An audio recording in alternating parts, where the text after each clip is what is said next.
Okay.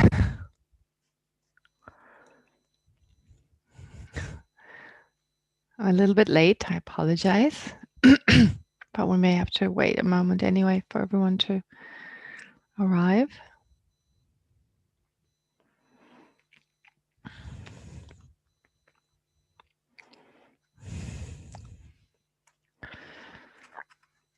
Okay.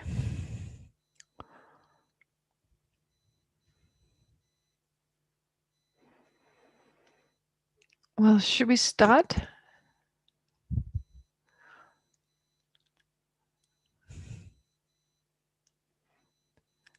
Eduardo, do you think we should start?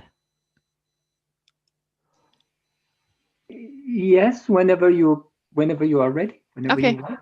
great. All right, let's start then. Um, well, let's take a moment to generate bodhicitta, most important for our motivation. So first I plan to do some prayers, but let's for now just generate, most importantly, the right kind of motivation to generate the thought, well, there's so much suffering in this world. There are so many problems, limitless sentient beings experience. And those sufferings are the cause, are the result of the root cause, which is the misconception of reality.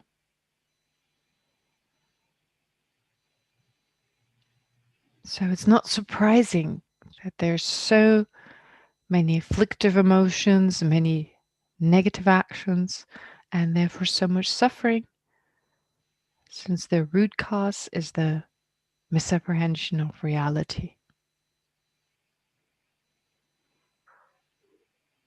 And so therefore let's first generate the wish for all sentient beings to be free from these basic misconceptions. And of course, in that way, to be free from their endless sufferings.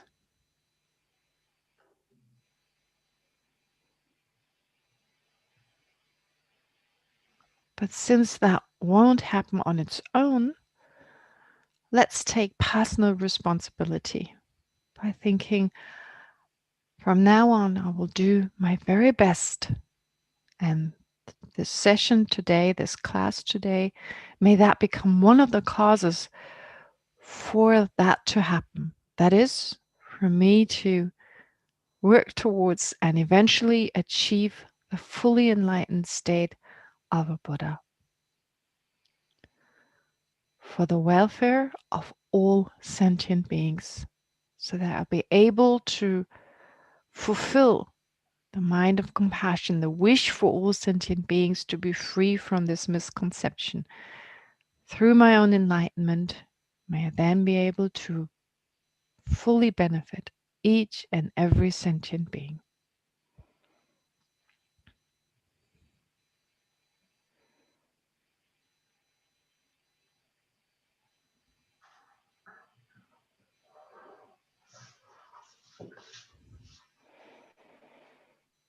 Okay, so without doing the prayers now, it should be enough what we did this morning, and we'll do prayers again tomorrow morning.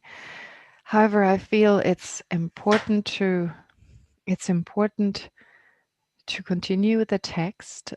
My goal was really to finish the first 100 pages. Will I be able to do that? Oh, I heard someone talk. Will I be able to do that? Well, let's see. Like I said previously, they're not that hard to understand, but of course, they're part of this text. It's leading us towards more difficult passages, preparing us towards them, preparing us for them. And most important is, of course, is that we bring them into our own life. Where did we get to? It was verse, 20. We finished 20, and then there's 21. There's only a little bit left as part of this chapter on permanence or on impermanence. Now, this verse reads, oh, I was going to take some questions, I remember now. But I don't see anything written in the chat. So it seems there are no specific questions. Again, I'll make some time towards the end of this session. I'll make some time. I'll try to remember, but allow me to go on a little bit to read a little bit more of the text. So it says, when the past is beginningless and the future is endless. All right. Why do you notice being together, but not though long the separations? In other words, actually, we've existed since beginningless time and our future is endless.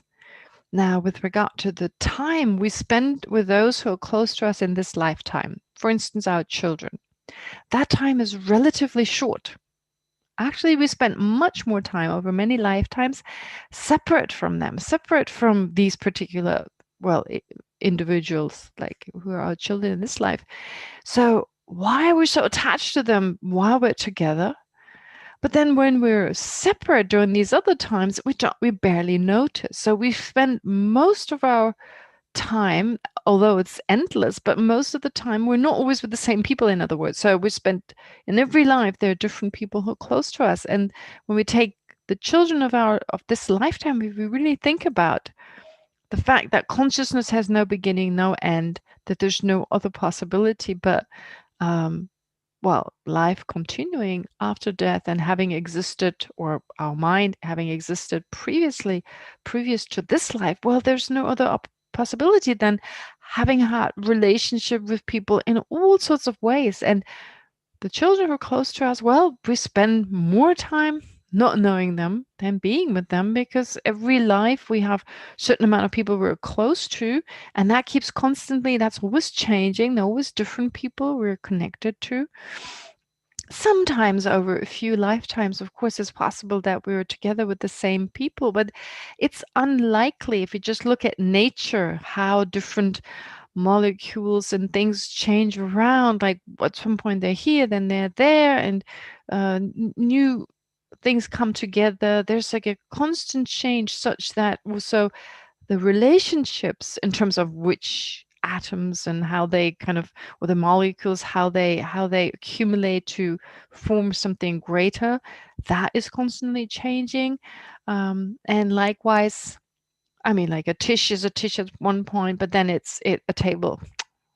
A table is, for instance, like the molecules that make up a table, those are changing. Then you have new molecules added to it, old ones falling off, then the whole table falls apart, and then those molecules that made up the table, they made something new. So the environment is changing in such a way, and likewise our relationships with other people are too.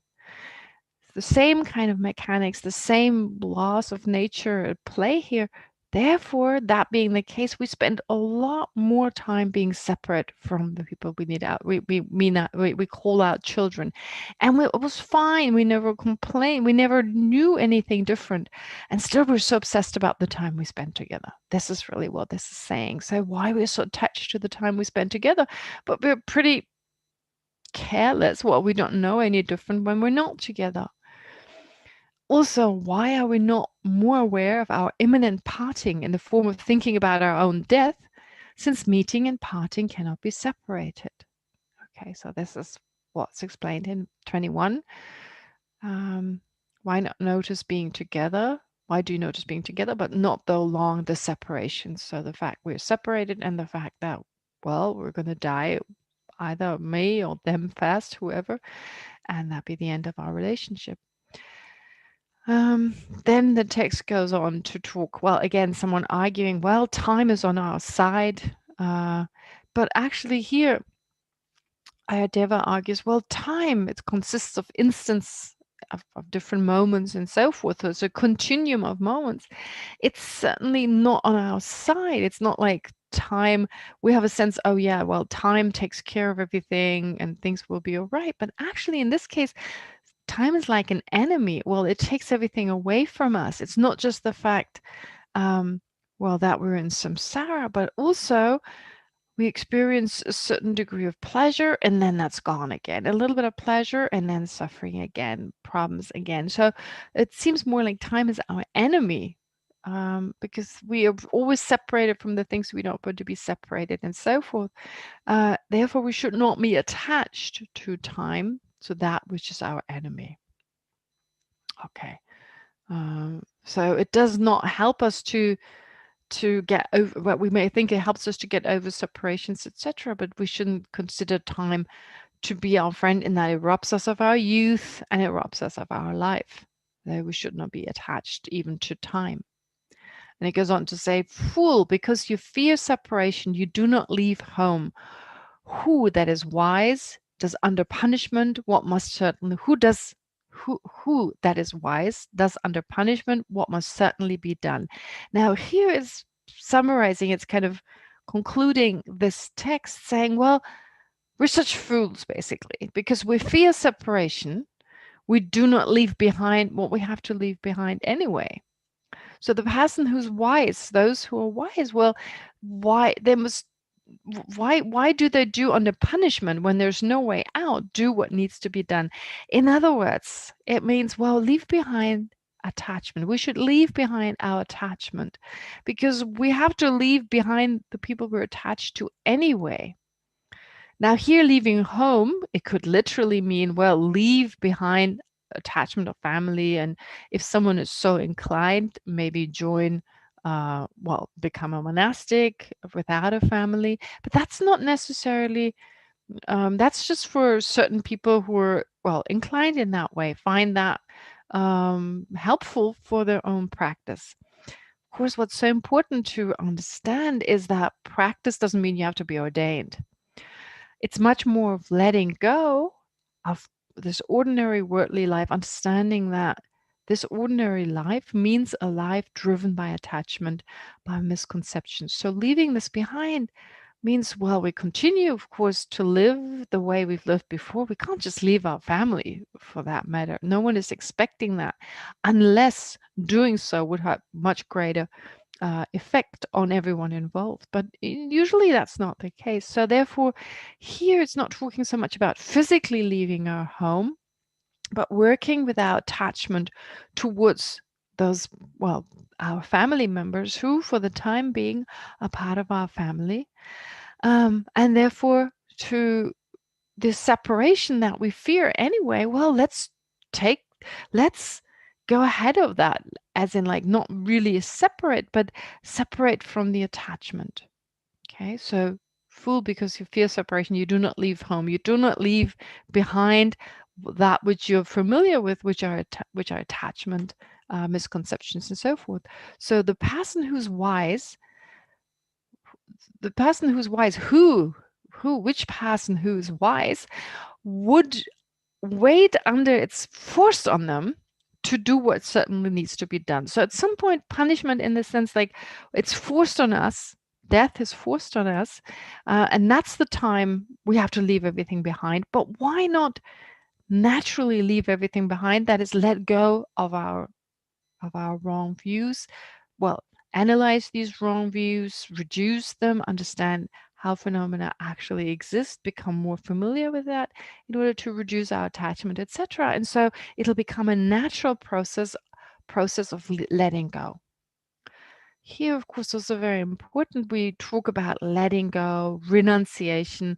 Renunciation, it can easily be misunderstood that we feel we have to do something, we have to leave something behind, force ourselves.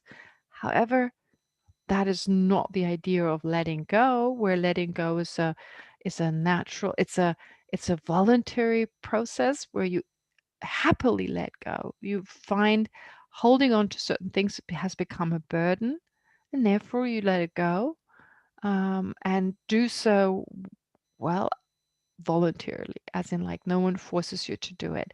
Whereas if we don't do that, well, life will force us to let go, in the sense it will tear it, like it'll, well, force us to be separated through death, for instance.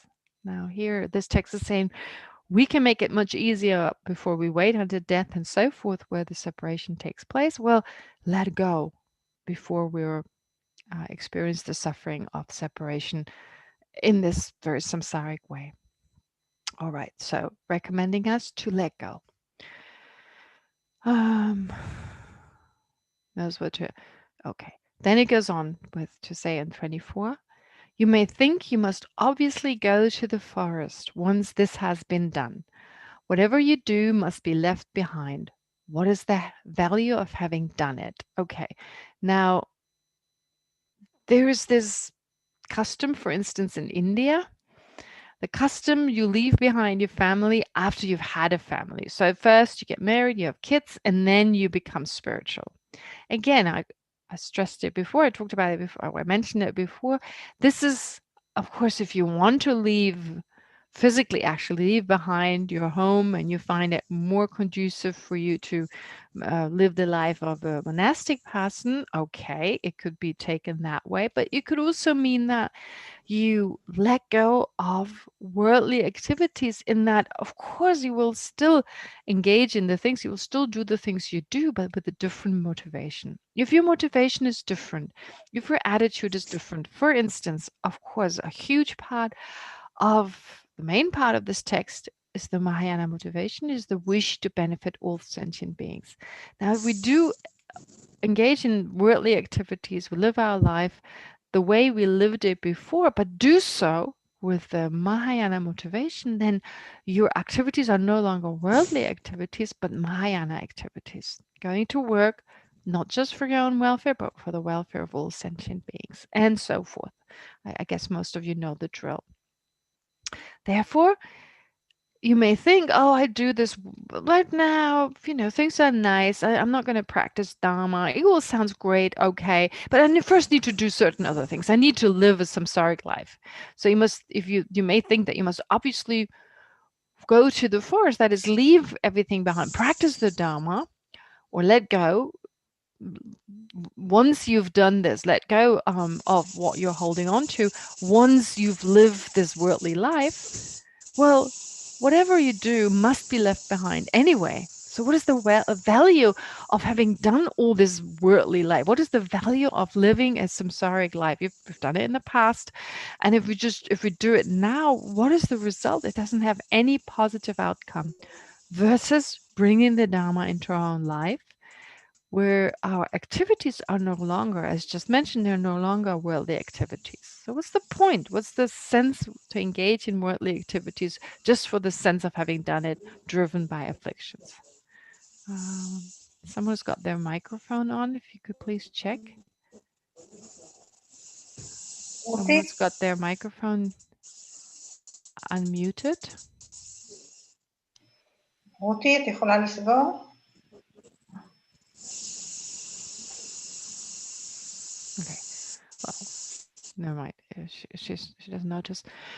Okay, so you may think, therefore, well, there's no point engaging in worldly activities, therefore, might as well let them go right away. So whoever, it says in 29, whoever with certainty has the thought, I'm going to die, having completely relinquished attachment, why would they fear even the Lord of death? In other words, if we let go of attachment, well, there's no reason to be fearful. And if we look at our own life, if we check where we have fear, fear is a good indication for having strong attachment. And again, work with the attachment. We don't need to be scared of being separated from the objects of the attachment. No, we don't have to separate from them. We have to only separate from the attachment. That is, reduce it, first of all. And that will definitely reduce our fear and so forth. Now, if you take these verses, you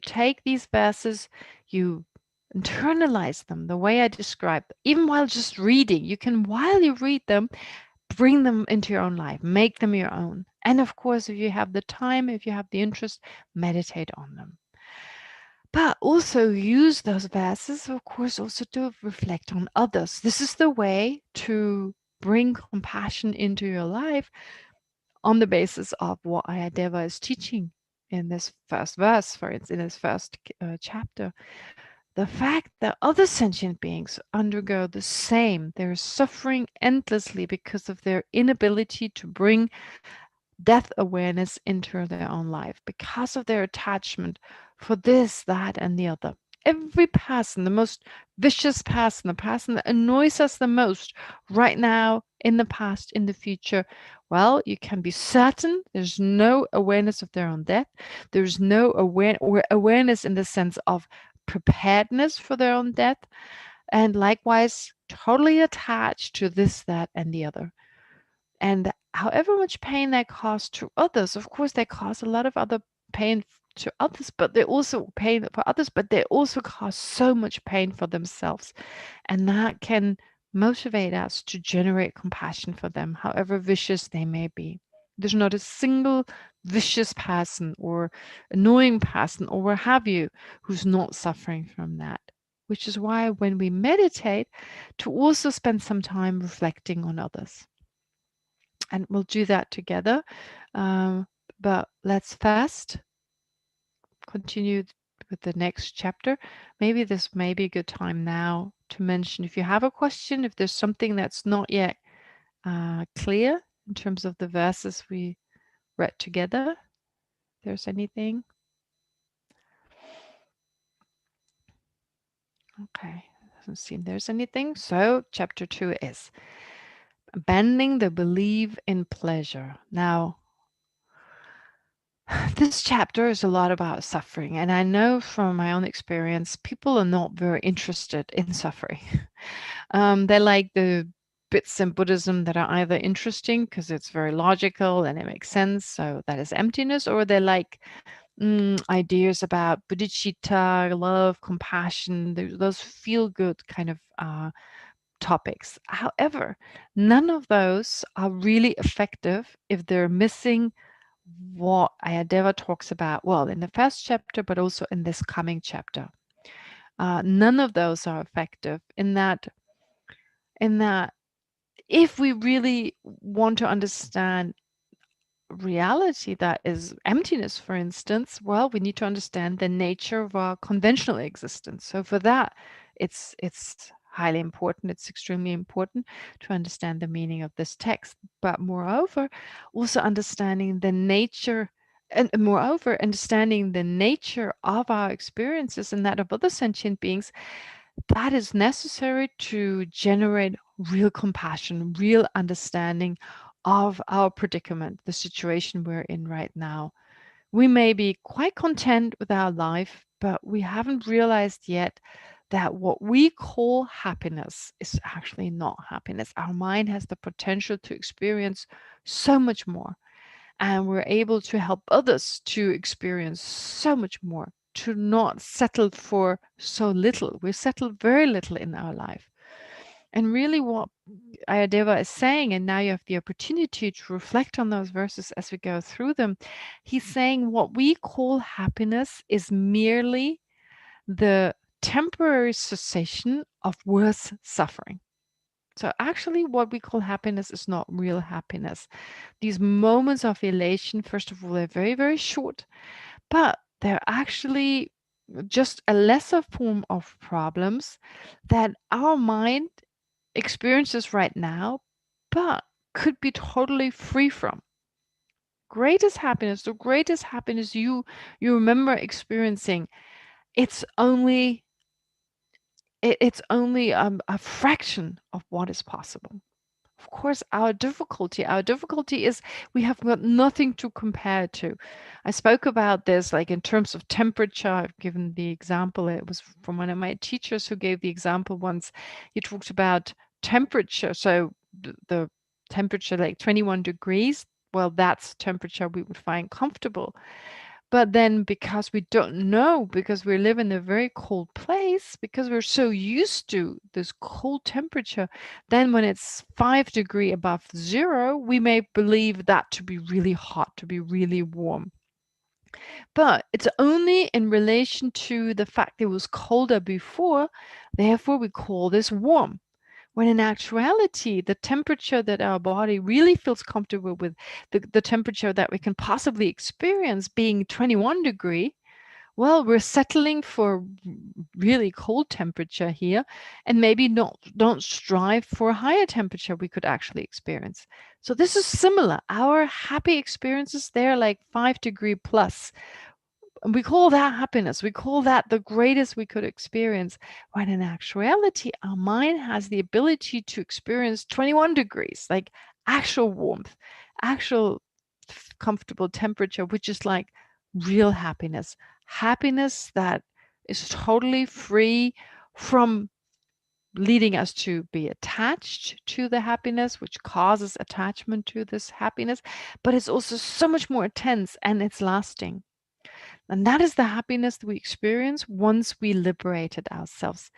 Now, we cannot at all get a sense of that. We may, as we start practicing, every now and then get a glimpse of the type of satisfaction, the type of contentment that this text is saying is possible. But in the meantime, to understand that what we experience is actually only a lesser form of suffering and not actual happiness. This is what the next verses are going into. And again, you've heard it many times, possibly you've heard it before.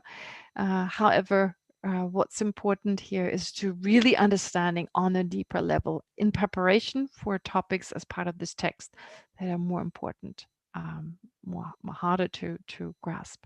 Now, starting with verse 26. It says, although the body is like a foe or like an enemy, the body is like a foe, nevertheless, it should be protected.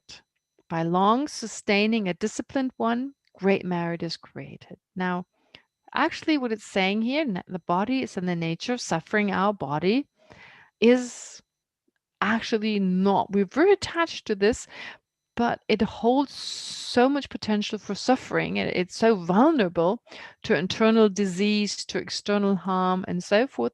So, although that's the case, we do need to cherish it. That means we should use it to engage in ethical conduct in order to accumulate enough positive potential to then overcome this body. Okay, so it's a vessel, it's an important vessel. To clarify this right from the beginning, we should not ignore the body. In fact, we should work with it. But at the same time, understand that it's in the nature of pain. It's in the nature of displeasure, of unpleasant experiences. Now, the body here is just one aspect. I mean, the body, of course, enables us to experience the world around us. If we didn't have a body, I mean, how would we experience? How could we see things? How could we hear things? How could we taste stuff? And how can we experience temperatures and so forth? So we need a body, of course, to experience reality.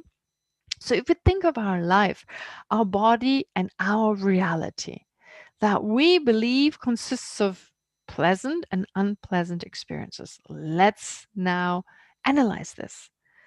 In 27, it says, when human suffering is produced by the body and pleasure by other factors, why are you devoted to this hull, a container of suffering? Okay, so what is he saying? As human beings, actually, suffering comes from the body. Suffering is produced by the body, it comes from within the body. And actually, that which we call pleasure comes from the outside. Okay, so food, drink, the temperature going up, the temperature going down. Here, what Aryadeva is talking about, this body we have, this existence we have, we naturally experience problems. We don't have to do much to bring this about. It's just in the nature of having this body and having this mind. And so that's just what the situation is like. That's life basically. Now to mention an aspect that I didn't talk about before. Why do we do this? And it's not to depress ourselves. It's not, right from the beginning, it should be said that this is not to feel depressed about our situation. It's not to feel about pessimistic and so forth, but to see things for what they actually are and not to settle for less, to settle for more, to well, generate the wish to attain something that is actually possible to attain. But it has that effect thinking about the suffering nature of our life, it has that effect. But a further effect is also to be aware that suffering is part of our existence.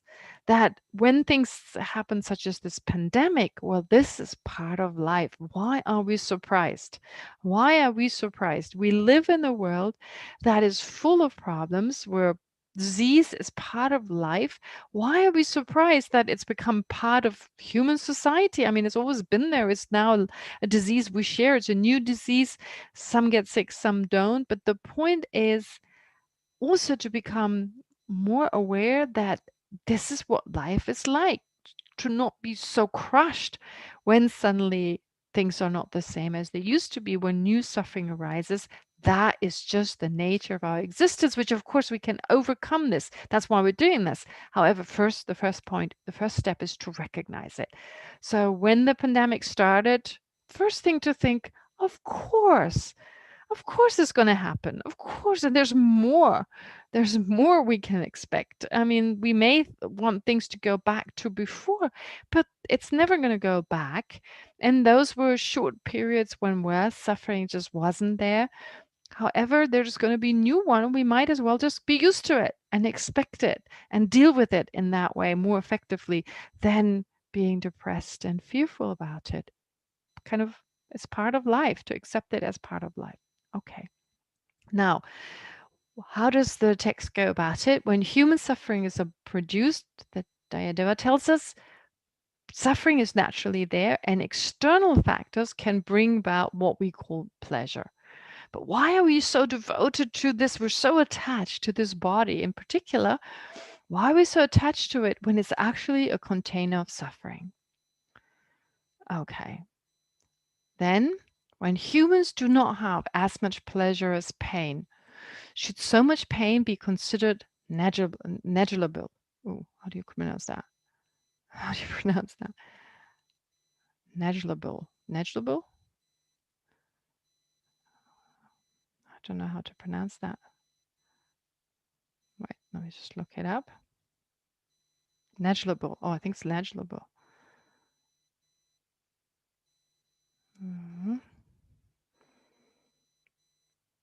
Negligible. Oh gosh. Negligible. Okay, negligible. So if this is negligible. Okay. So how, if there's so much pain, how can we consider, so there's so much more pain, why do we believe we're so interested in our pain? So how can we not become more aware that there's more problems in our lives than there's pleasure? How come we kind of ignore that if we don't recognize there's a lot of what we experience is really, well, we call it pleasure in the first place when it's actually just the stoppage, which is just the temporary cessation of worst type of suffering. How come we don't pay more attention to that? And then in 29, it goes on to say, ordinary humans are bent on pleasure. Ordinary people are just interested in pleasure. Those who have pleasure are hard to find. So they're bent on pleasure, they're interested in pleasure, but we actually have a lot less pleasant experiences than we have unpleasant ones. Thus, it is as if transitory beings are pursued by suffering. We're attached to suffering, and in our pursuit of happiness, in our pursuit for happiness, we create the causes for more suffering. Here he's just making these statements. It's not, he hasn't argued yet why our experiences are actually, why we have more suffering than we have pleasure. He hasn't really gone into details on it. He's just making these blank statements, these kind of overall kind of general statements saying we have more suffering than we have happiness. Starting to reason a little bit further. So not only do we have more unpleasant experiences, but on top of that, we create more causes to have problems, to have difficulties. In verse 30, then he says, suffering is found at will. Suffering is easily found. It arises naturally. Or we can easily find it. It arises naturally, or we can easily find suffering. when on the other hand, pleasure is so much harder to find, it's so much harder to come by, even if we want it. So why do you value the rare, but do not fear the plentiful? Okay, so we value happiness. Can you please quote the 4 aspects that we are unaware of due to holding to permanence? Okay, so he's asking, Shacha, I just see the question, I didn't see it before. Can you please quote the 4 aspects that we are unaware of due to holding to permanence? What 4 aspects? Not sure what he's referring to. So 4 aspects that we are unaware of due to holding to permanence. What were those 4 aspects? What are you asking, Shacha? It was on verse 12 that you said we start to deal with the forces that when we hold to permanence, then we are unaware that whatever is born must die. Whatever is a gather must be. Yes, those 4 aspects. Whatever is born must die. Whatever goes up, whatever reaches high status, has to come down from that high status. Whatever, whenever there's meeting, there's parting, and whenever things come together, people come together. Whenever there is like an assembly of people, there's dispersion of people. Okay, so meeting and parting doesn't necessarily mean more than one. Whereas people coming together, kind of assembly, results in dispersion. Well, that can be taken as in like objects that come together to create a certain shape, such as certain molecules and atoms coming together to create a table, for instance, and then those have to disperse. And of course, having a family, we come together as a family, as a community, and we have to disperse again. Those are the 4 aspects. Okay. But then coming back to verse 30, well, we easily find suffering. It's much harder to find pleasure. Why are we not more aware or not more afraid of suffering? Why are we not? Only when it's terrible, when things are suddenly very different to before, then, well, of course we are afraid of suffering. But every day, there's so many experiences that are not necessary, but we totally accept them. A comfortable body, it says, is a container of suffering. Thus, valuing the body and valuing a foe both seem alike. To settle for this, to have all this suffering, to have a lot of problems, but valuing this body, having attachment in particular. Now, this is more talking about having this body and considering that to be a source of pleasure. We really regard this, we believe this body, if just the circumstances were right, we could actually experience great happiness. If someone massaged us every day, if we exercised enough, or if scientists found a way, there is a sense this is actually a body that's in the nature of pleasure. However, in its own nature, it's vulnerable, and the discomfort, it's so interesting that we can never sit still, because sooner or later we experience problems. When we don't shower, the smell our body produces. If we don't eat, if we don't drink, if we don't move every few seconds, we're in pain. Now, that shows that this body we treasure so much, and it will also treasure other people's bodies, but that is more mentioned in the next chapter. Now, with regard to this body we have right now, we're so attached to it and don't recognize its own nature. Even our own life, we settle for so little. Okay. Now, as it says in the text, 31, 32, the body, however long one spends, will not in itself become pleasurable. To say its nature can be overruled by other factors is improper. All right.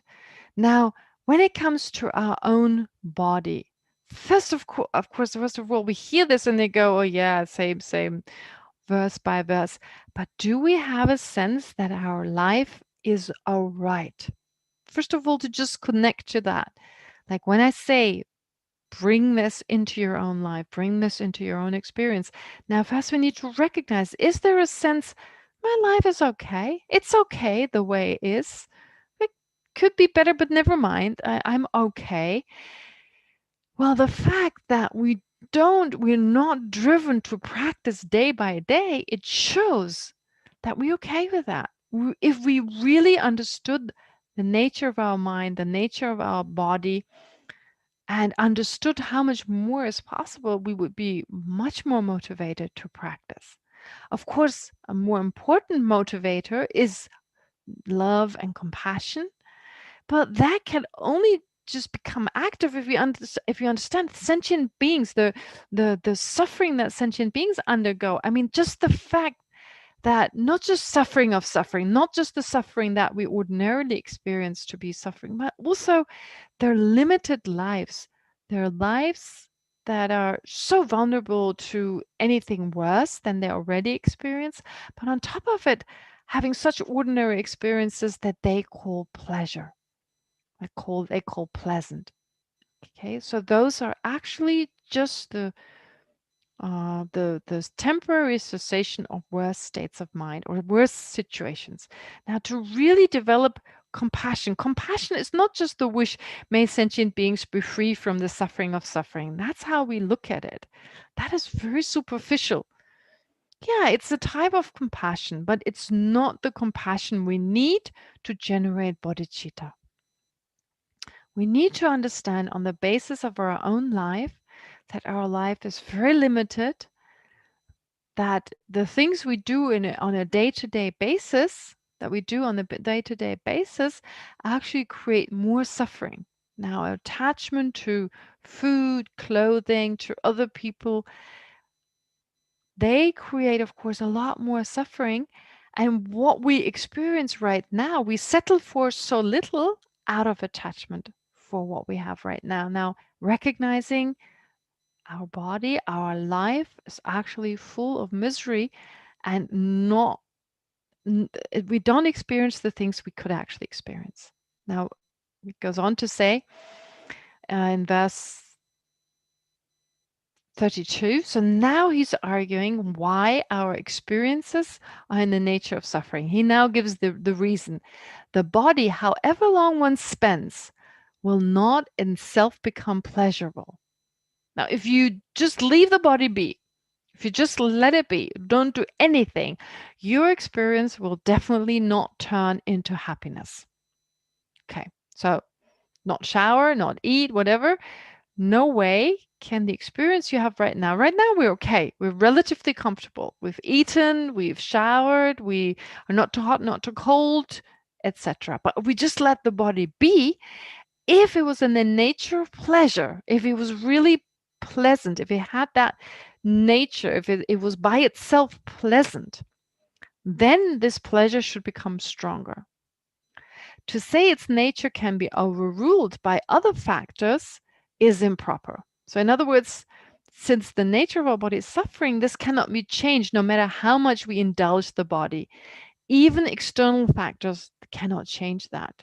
So that its nature can be overruled, it can be changed by other factors, no way. So we can temporarily relieve our body from being smelly, feeling sweaty, feeling hungry, and so forth, but no way can we change the nature of this body. The high, here it goes on to say, have mental suffering. Now, if we believe certain comforts, maybe certain, well, having a career, having the things that we strive for in life, if we look at our own life, what are we striving for? It's not the Dharma. Really, in many cases, it's not.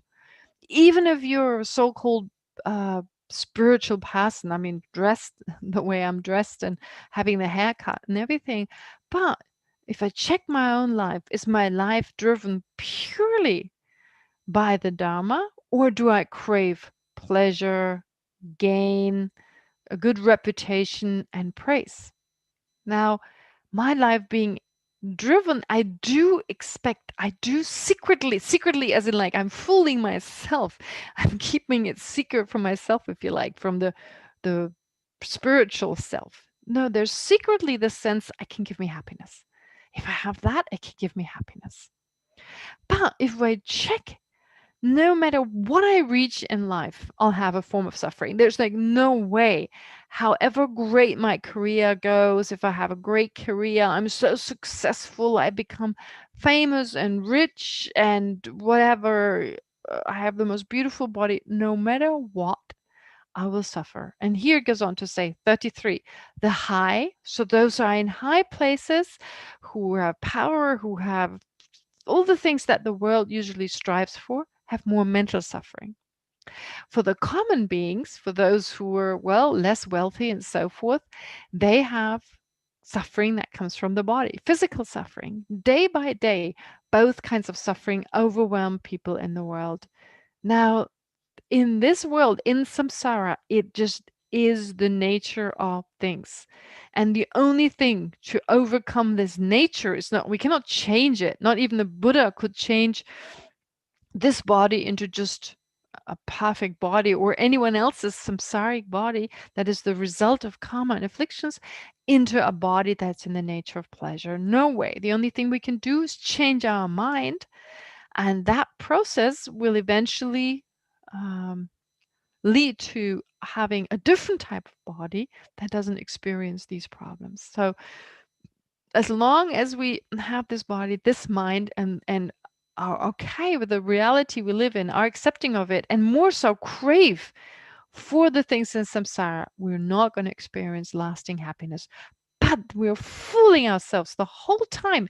It's like, again, one of those subconscious minds that keeps promising us.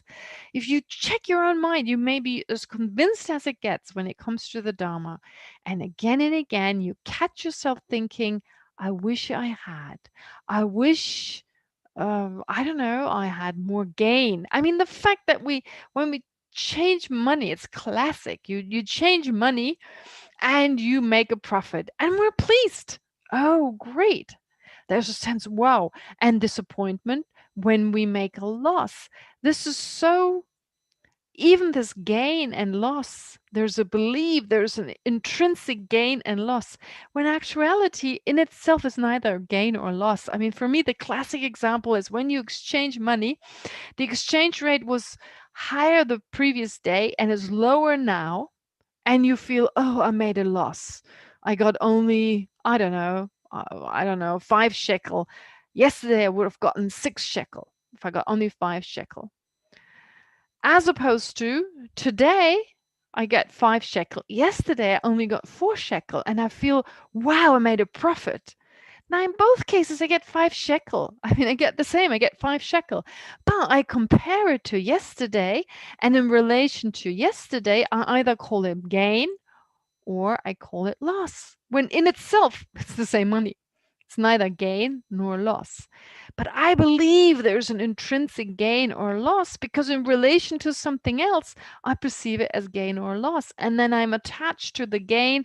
I'm disappointed. I'm possibly full of aversion when it comes to the loss, and not realizing that, well, first of all, even this money will not cause me any happiness. It will never, ever be able, if it's 1,000, 5 million shekel, will not bring me any lasting happiness. It may lead some pleasure for some time before I get bored of it anyway.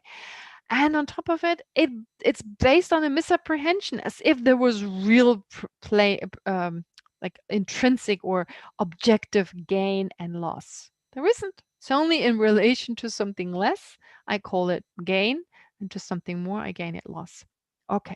Anyway, going back. Now, I'm stressing this very much. I'm stressing this very much because I want you to take your own life and catch yourself in the act, or recognize you're striving for things, you're attached to things that are actually, as Aryadeva says here, totally in the nature of suffering.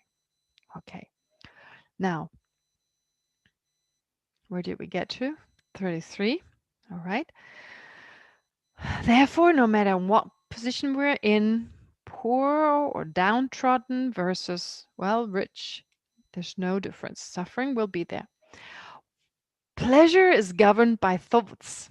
Okay, pleasure is governed by thoughts. Thoughts are governed by pain. Thus, there's nothing anywhere more powerful than pain. Okay, now, pleasure, of course, there's no pleasure unless we consider it to be pleasant. There's no object, there's nothing externally, there's nothing that in and of itself is pleasant unless we consider it to be pleasant.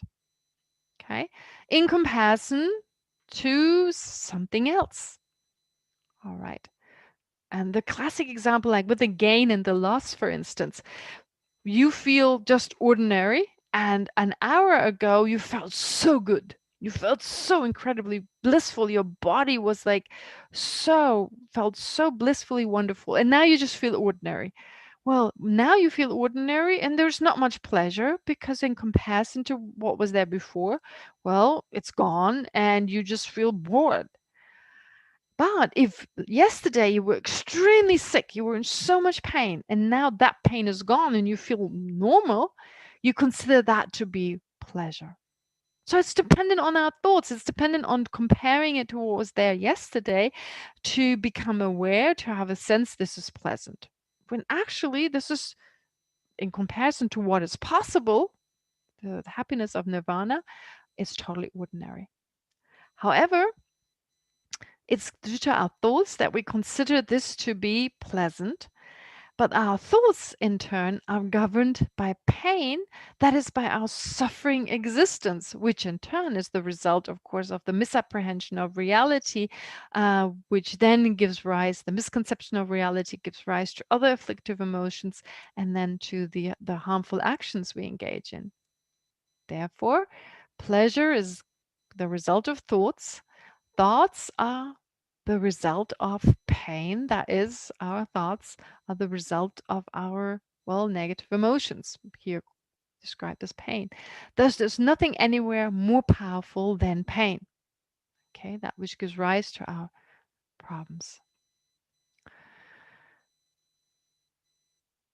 And it goes on, with the passage of time, pain increases. Pleasure, therefore, seems as if alien to this body. Actually, any pain, if we have pain now, well, over time, it grows stronger unless we'll make some change, unless we'll take care of things. So if we cut ourselves, if we don't stop cutting, that pain will grow stronger. Pleasure, therefore, seems as if alien to this body. Or another way to look at it is also when we were born, there was less pain. But having this body in particular, well, over time, this body growing older, actually pain will increase. Suffering of sickness and aging, they grow stronger. When we are younger, we're more carefree, we're stronger and healthier. And also, therefore, like over a passage of time, there's actually more physical suffering, at least in our own life. There seem to be many causes, it says in 36, of suffering like sickness in others, but humans do not seem to have as many causes of pleasure. So there seem to be a lot more causes of suffering, sickness, etc. A lot more danger, basically, to experience suffering, but there are a lot less causes of happiness. So the more, then it goes on to say in 37, with the intensification of pleasure, its opposite is seen to occur. So the more pleasure we experience, the more problems we have. In that, well, the more pleasure we have, why do we have more problems? Well, we're scared, we grow attached right away, and we consider this pleasure to be within the object. We grow attached to the object. That gives rise to fear. It gives rise to other problems. And furthermore, when there's pleasure, this pleasure will not remain the same. Inevitably, this pleasure is going to change and going to turn into suffering, as we've heard, I guess, many times. So when we eat food, when we experience a certain temperature or any experience there is in life, if we continue with this experience and we don't take a break from it, we're going to suffer. which shows, I think this is the classic, of course, example, and we need to remind ourselves again and again. We know this intellectually, but in our life, it was there maybe for a while, but we lose it again. The fact that we still strive for ordinary pleasures, it shows us that we don't recognize that these moments of pleasure are actually not in the nature of happiness, because otherwise the happiness should grow stronger, which it doesn't. So with the intensification of pleasure, its opposite is seen to occur. With the intensification of pain, there will not likewise be its opposite. Which means if there's more happiness, more pleasure, well, it turns into suffering, or it gives rise to worry, etc., that we may lose this pleasure. The opposite is not the case, that when there is pain, it necessarily changes into pleasure. I mean, it can happen, but most of the time when there is pain and I don't do anything about it, usually the pain continues, maybe even grows stronger, but it doesn't turn into pleasure. Then 38, with the conditions for pleasure, the opposite is seen. With the conditions for pain, there's not its opposite. So as the causes and conditions of pleasure, for instance, food, it gives also rise to the causes of suffering. Food, I mean, that which actually creates pleasure can likewise create suffering. Too much food or the wrong kind of food, because it's dependent on many causes and conditions to experience pleasure. And if any of them is missing, although it's the same kind of food, well, it can turn to suffering. However, this is not necessarily the case with regard to the causes of pleasure. Okay. So the causes of suffering, with the causes of suffering, I misspelled here. So this is not necessarily, I misspoke here. This is not necessarily the case with regard to the causes of suffering. They don't necessarily give rise to pleasure. So causes of pleasure give rise to suffering, but not the other way around.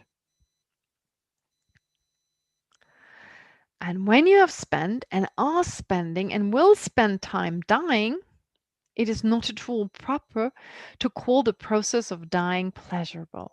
Now, all the time we have to separate from things. The whole time we have separated from things in the past. We do it right now. We do it in the future. And because our lives are governed by attachment, there is pain. Really, there's mainly pain because we're attached. We're attached. So we are attached to even the suffering we have right now. We don't know any better. It goes to such a degree when we're sick, we even get attached to sickness. We get attached to problems. Our mind has that weird habit, of course, caused by the misconceptions of reality, to hold on to anything. And therefore, our life is full of suffering, basically, because we always have to let go. Like time, the changes that happen, the changes in themselves, there's nothing wrong with them. But time is our enemy. These changes are our enemy. Why? Because of our attachment. So they're not really our enemy in that way, but time works against us, if you like. Those changes work against us because we hold on. We hold on to things. We want them to remain the same. We hold on to just anything. Our mind keeps doing that. Okay. All right, when we have time spent. So in the past, we had to let go. Well, we can literally say we've died in the past. So considering past lives, I mean, the fact we died again and again. I mean, everyone is scared of death, and we had to do it over and over and over again. We should be so much better at it, but we're not better in any way. In fact, with modern society, death is so much less part of our daily life. It's totally shut out of our life. It's not part of commercials. It's not part of great movies. Well, unless the villain dies, but the hero goes on forever, kind of idea. Now it's not part of our daily life any longer, as it used to be. At least it was just part of village life, ordinary life. Now that's gone further, although we've done it so many times. We've not become better in any way. All right, so we can read it that way, as in like having died many times over again, over and over. But also, of course, and on a daily basis, letting go, having to leave things behind. When beings with bodies are constantly afflicted by hunger and so forth, it is not at all proper to call being afflicted pleasurable. So this means that we're constantly subject to different problems such as hunger, thirst, and so forth. Therefore, it's not appropriate to call these unpleasant experiences pleasant. Okay? We may call hunger pleasant because then a moment later when we eat, that stoppage of hunger, it feels to us like pleasure. And that's the only pleasure we know. And we hold on to this and may even consider hunger to be pleasant, but it just isn't. Our life is so ordinary when it could be so much greater. And this is what Aryadeva here, of course, is mentioning. And you notice I'm going through it quite quickly because it doesn't require that much explanation. And of course, I want to be able to at least get through the first 100 verses as part of these 2 days. But of course, we need to spend some time meditating, and I'd like to do this now. We've covered about, 15 pages, 15 verses. And it's so much more important here now with these verses. The understanding is easy to bring them into our own life, but in the sense of recognizing our own attachments, our own, attachment for the ordinary, for that which is unpleasant, to be in the nature of pleasure, for instance, or just this body, holding on to this body, holding on to ordinary experiences. And something that will be mentioned later, but I'll mention it already now. One of his main arguments, Ayadeva's main arguments, is that our pleasant experiences, so for instance, when we eat food and the food tastes so good because we were hungry previously. Now, actually, the greater the suffering before, the greater the sense of pleasure when it stops in general. So, for instance, when we're really, really hungry, the first bit of food tastes so much better than when we eat the same food at a time when we're not hungry. And that is not because this experience of food is pleasant in itself. No, it's in that moment a worse suffering, the suffering of not having food, of being hungry, that was so strong that when it stopped, the experience then we call happiness. It's actually just the stoppage. It's just the stopping. It's just the end of a particular type of suffering. Now, the classic example that is given usually is that of going from hot to cold.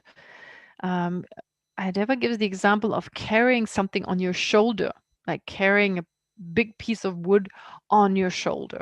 And from the beginning, it's not pleasant. You're carrying something. It's a burden. But then the suffering grows stronger and stronger and stronger. And in order to relieve the suffering now, you change this wooden pole or whatever it is you're carrying, this big piece of wood, you're now putting it on the other shoulder. You're now putting it on the other shoulder, and you experience a sense of relief. This is what we ordinarily call happiness, just the suffering stopping with regard to the suffering of carrying this boulder on our shoulder, on our right shoulder. Well, since that strong suffering is no longer there, putting it onto our left shoulder, we may experience that as a form of happiness. And that is really any type of happiness in our life. It's like putting the boulder from one shoulder to the other. It's nothing more than that. Each moment is just the end of a worse kind of problem. So being with other people when previously we were alone and we found that difficult. So in that case, or we're in the company, we felt bored and we were entertained. Food, when we were, well, cold, we come to a cool place. When we were, no, we come to a hot place after we were cold. We come to a cold place after we were too hot. So in all these experiences that we call pleasant, I don't know, buying things, buying something new, this feeling of pleasure, having something new, kind of, I don't know what it really gives us, a sense of, I'm okay, I have something new here. It gives me this sense of, well, maybe happiness because of the end of boredom, having had the same thing before. So it's like the end of this boredom. But if all these were pleasant, if all these experiences were actually really pleasant, the more we were around the same object, so the more we would buy, the happier we would have to get. The more we have of these objects, the happier we must get. But of course, that doesn't happen. Before long, we grow bored. We get bored. Why? Because they're not in the nature of happiness. Okay. Now, as I said, it's not hard to understand. It's really hard to bring into our own life. And a lot of people don't like to hear this a lot because it's easy to understand. They feel it's boring and they don't really want to bring it into their own life because it requires an effort. But we cannot proceed on the path if we don't make this part of our own life, which is why I'd like to now meditate on it. Okay. So there were a few verses from the last chapter. We haven't meditated on them, but never mind. We've done a lot of meditation on death. And of course, if you want to take it further, you could take those and bring them into your own meditation. But let's now meditate on the verses we've just covered, 25, 26 to 40. Okay. Right, we have a little bit more time to meditate on them. But we'll start off with breathing meditation.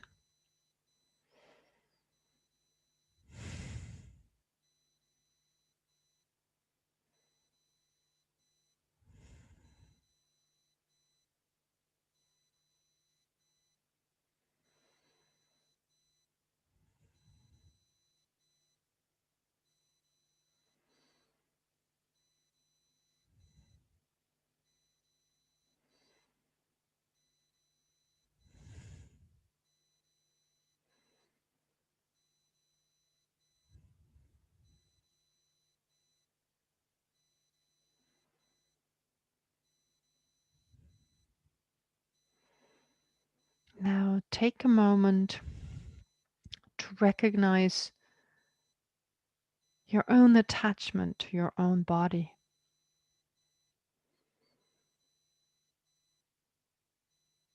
Sense of how precious this body is.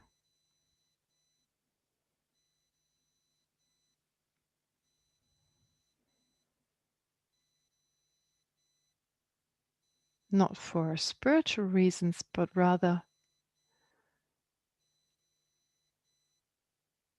considering that to be our most precious possession.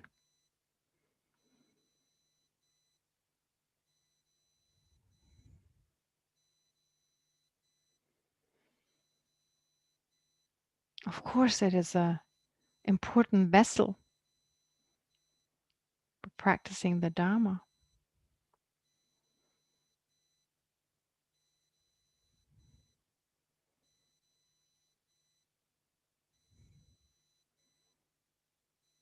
But also try to recognize your attachment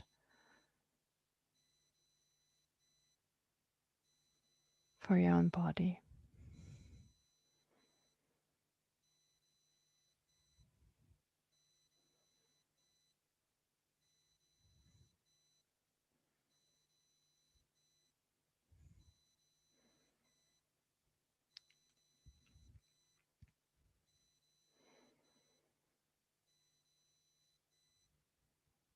But let's become aware of the fact that this body in itself does not provide us with pleasure.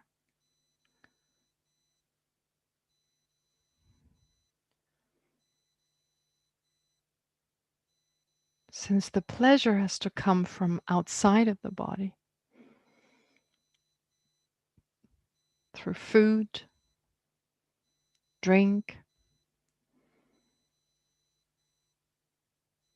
taking a shower,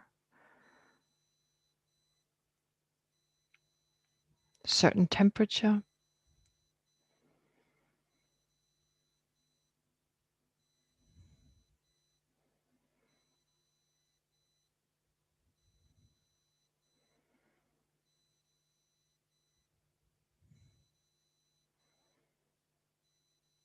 While the body is so vulnerable to pain, aching,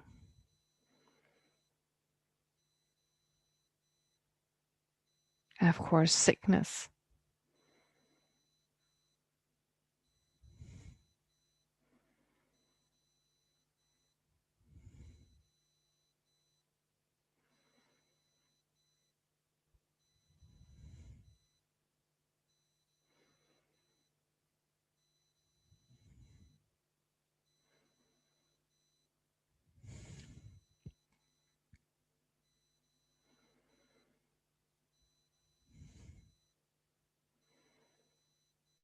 Actually, we experience a lot more discomfort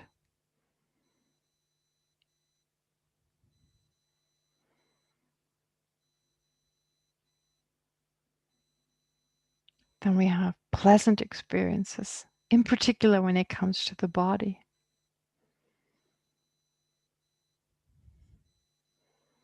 Which is why we cannot remain in the same position for very long.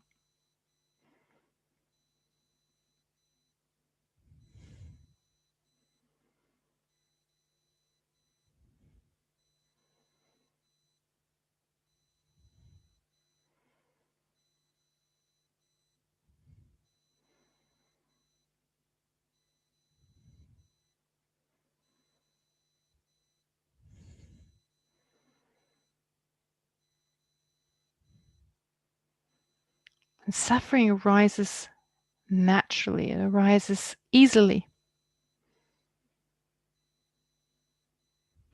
While it's so much harder to experience pleasure.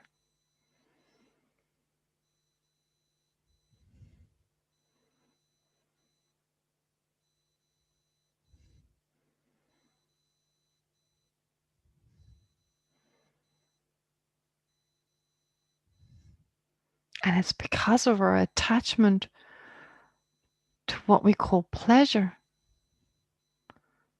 that we can't sit still.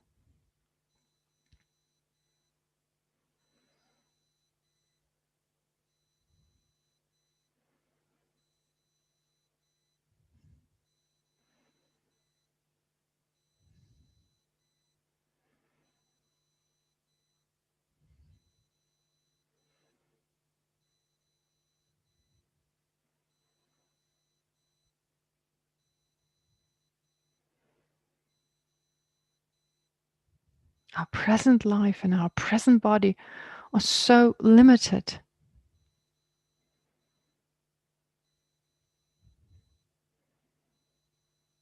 And still we're attached to it.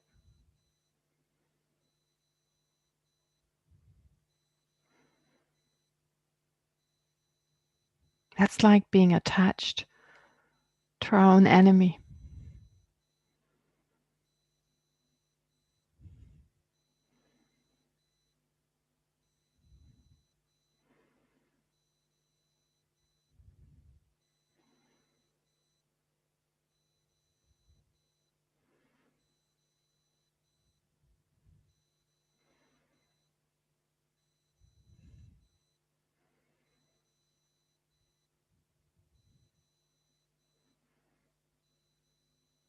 It's in the nature of the body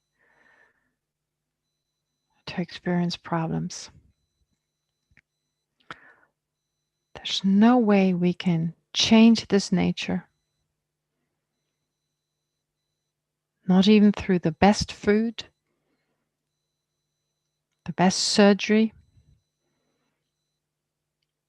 or any type of medicine.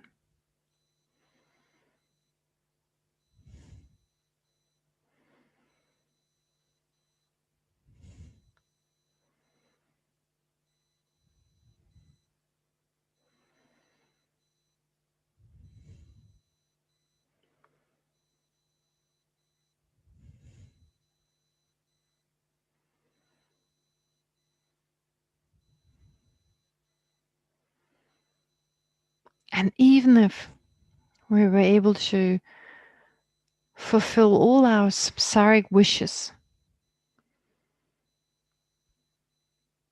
we'd become extremely rich, successful at our job,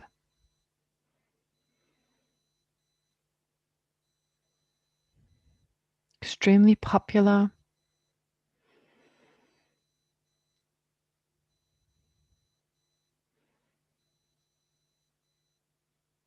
we'd have less physical suffering, but in its place, more mental suffering.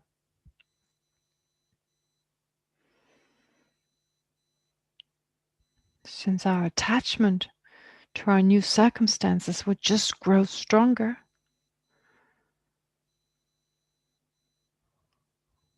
leading us addicted to these pleasurable states.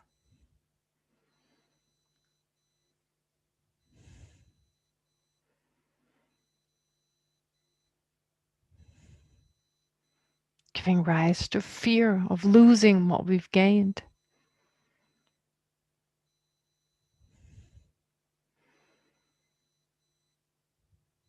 Working even harder to maintain our success.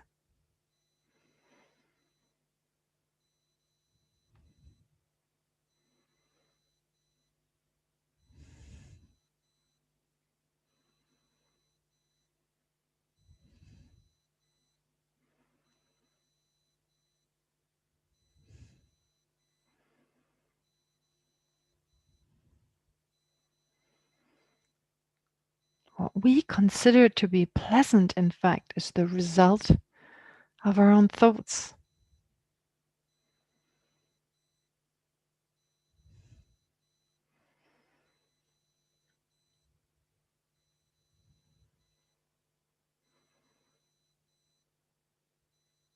And our own thoughts, they were created by pain, by the worry about I and mine.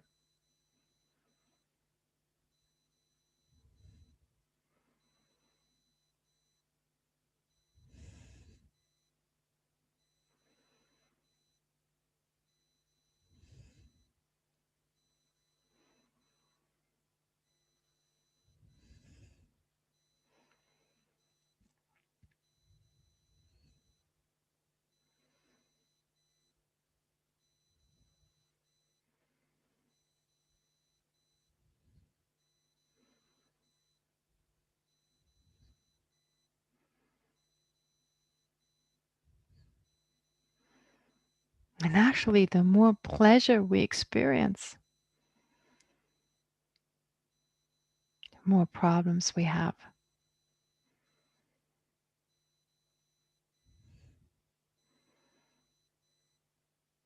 However, this does not hold true for unpleasant experiences. It's not that the more displeasure, the more pain we experience, that this necessarily gives rise to also more pleasure.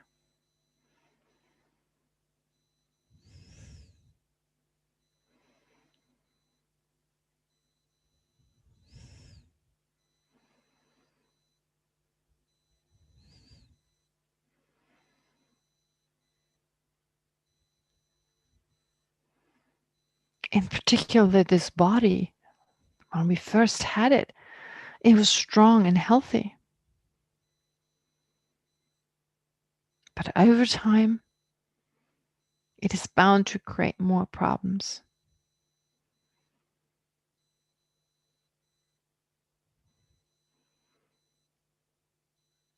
more pain, more aches.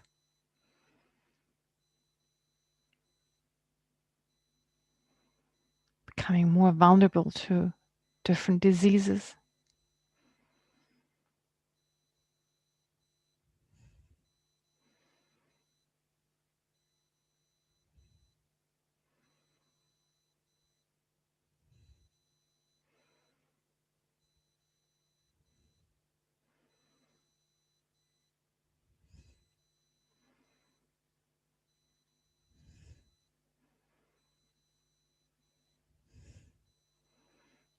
So therefore, not just having this body, but also change. The constant changes means that we constantly have to undergo the separation from that which we find pleasant.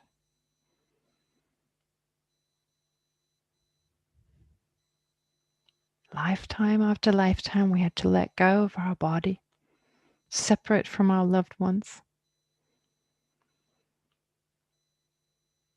And even in this lifetime, we constantly experience the pain of separation.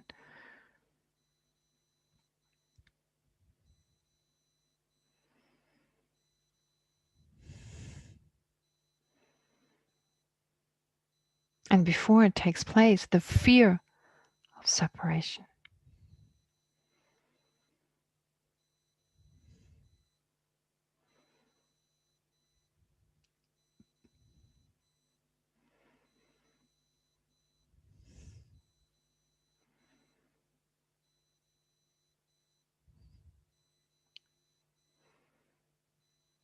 And since that which we call happiness is merely the temporary cessation of a worse kind of suffering,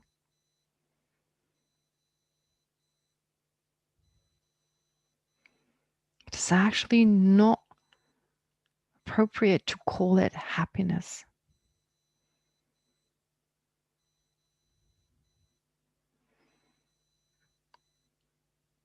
Since our attachment to this limited experience keeps us from experiencing so much more.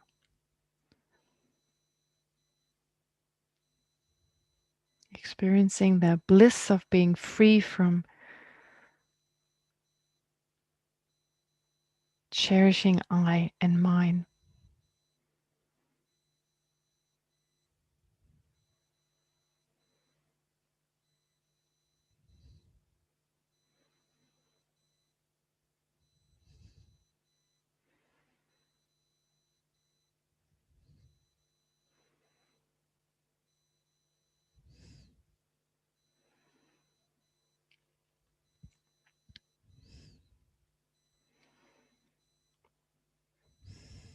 But that being the case, let's not forget we're just one person caught in this limited situation.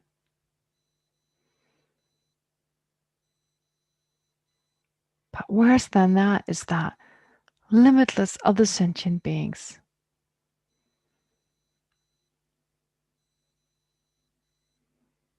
are in a similar situation.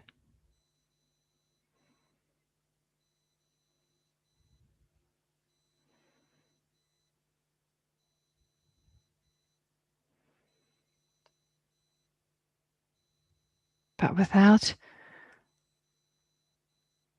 the possibility to free themselves anytime soon from their state,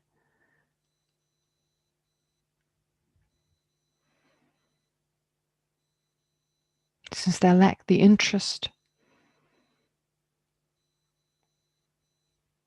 or the facilities to practice the Dharma.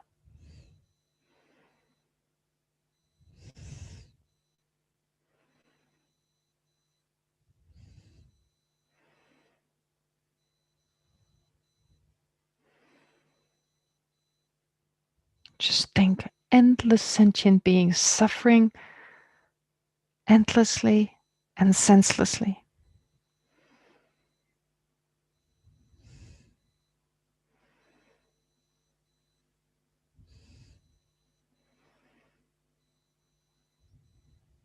due to their numerous misconceptions.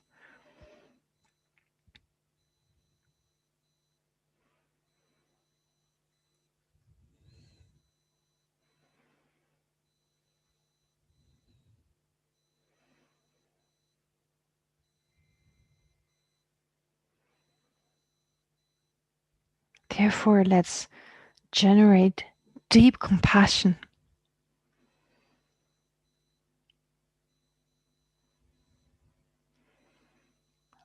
for the predicament of all sentient beings, for the situation they find themselves in.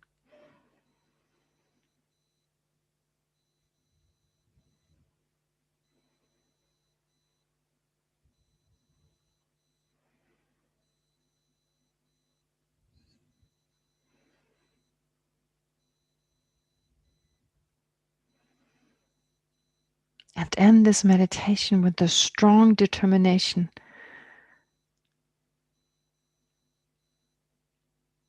I will liberate myself from this state by aiming towards liberation, the liberation or enlightened state of a Buddha.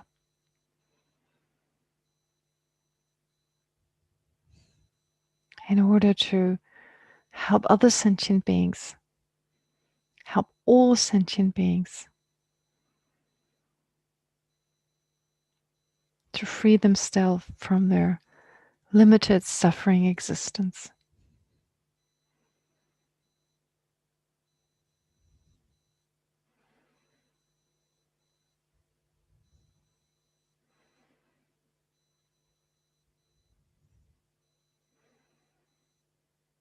And this determination, I will make it part of my life.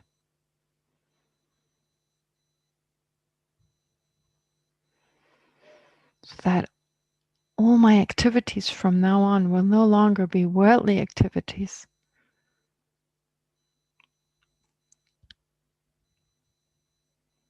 but motivated by bodhicitta, become the cause for my own enlightenment.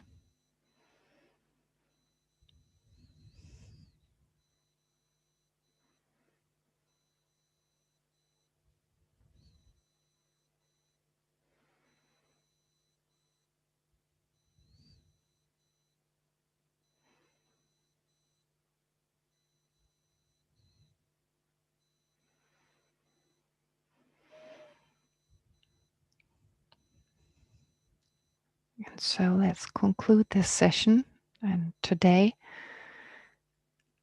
with dedicating whatever positive potential we've accumulated here together as a group, listening to Ayadeva's wise words,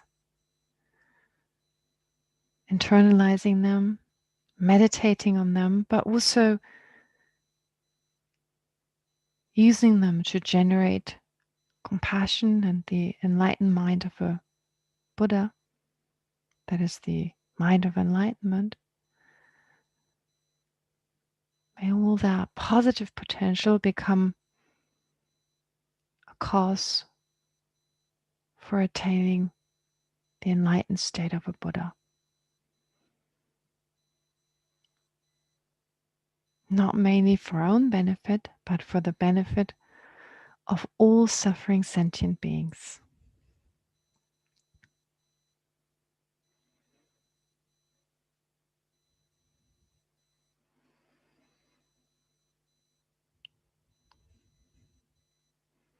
And while holding on to this mind of dedication, let's recite Shantideva's prayer, Shantideva's dedication prayer.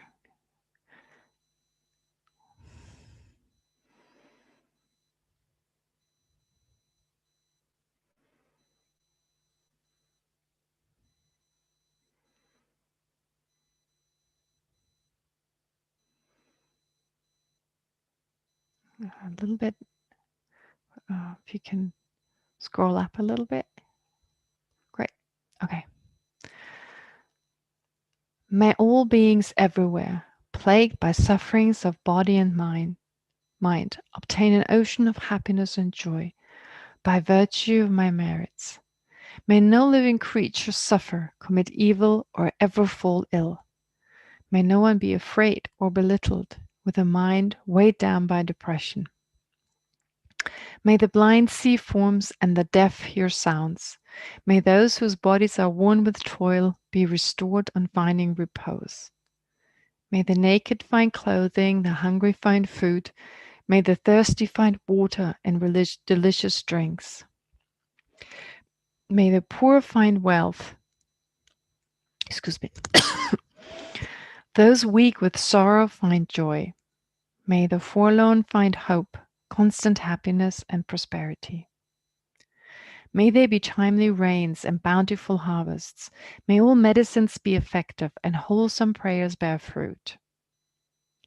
May all who are sick and ill quickly be freed from their ailments. Whatever diseases there are in the world, may they never occur again. May the frightened cease to be afraid, and those bound be freed. May the powerless find power, and may people think of benefiting each other. For as long as space remains, for as long as sentient beings remain, until then may I too remain, to dispel the miseries of the world. And may, of course, also our kind teachers, such as His Holiness the Dalai Lama, and all other great teachers of the different traditions, the different lamas, may they have an extremely long life to continue to guide us in our pursuit to attain the enlightened state of a Buddha. Great. Okay.